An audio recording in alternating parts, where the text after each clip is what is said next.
अस्सलाम वालेकुम। तो आज का हमारा लेक्चर है लेक्चर नंबर 7 टर्बो C++ में, जिसमें हम करेंगे नेस्टेड लूप। अब नेस्टेड लूप क्या होता है कि हमने लूप्स पढ़े हैं, फॉर लूप, व्हाइल लूप और डू व्हाइल लूप। तो सब हमने पढ़े, सब में जो डिफरेंस था वो सिंपल उनकी कमांड देने का तरीका था, ऐसा कोई डिफरेंस नहीं था।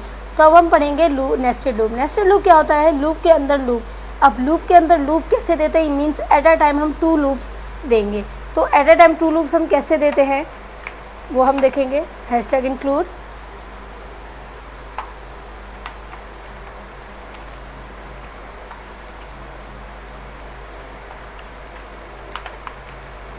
stdio.h means standard input output dot header file, hashtag include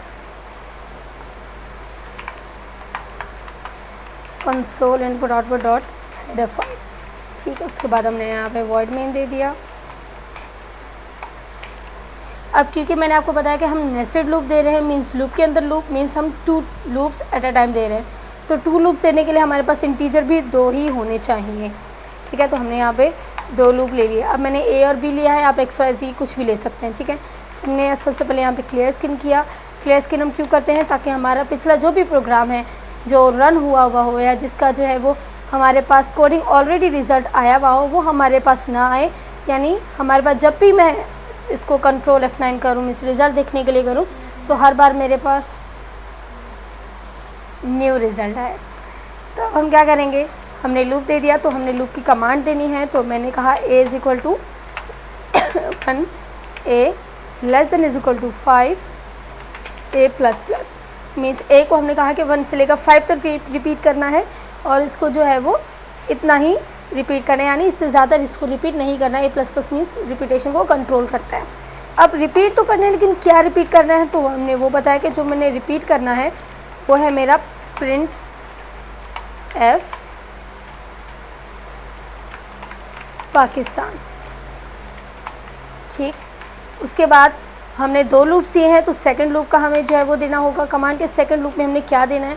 तो हमने कहा सेकंड लूप हमारा b है इंटीजर, तो b is equal to 1, b less than is equal to 3, b plus plus. अब जैसे मैंने आपको पहले बताया कि जो हमारा b है वो हमारे प्लस प्लस है, वो हमारी लूप को कंट्रोल करता है।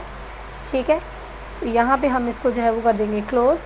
उसके बाद हम अगेन न्यू कमांड में देंगे जो हमने लूप दिया है। अब इस लूप में हमने क्या देना है, तो वो हमने बताना है कि इस लूप में हमने जो है वो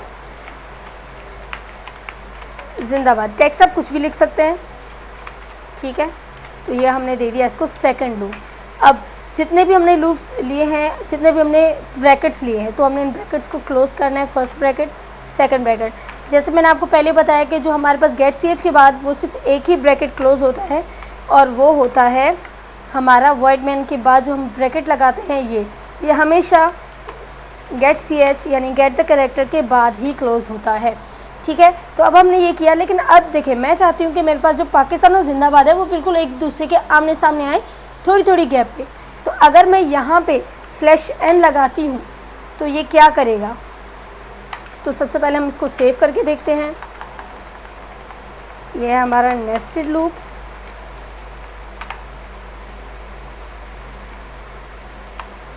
ठीक है, अब जब मैं इसको ऑल्टर F9 करूँगी तो उसने मुझे बताया कोई एरर या कोई वार्निंग नहीं है।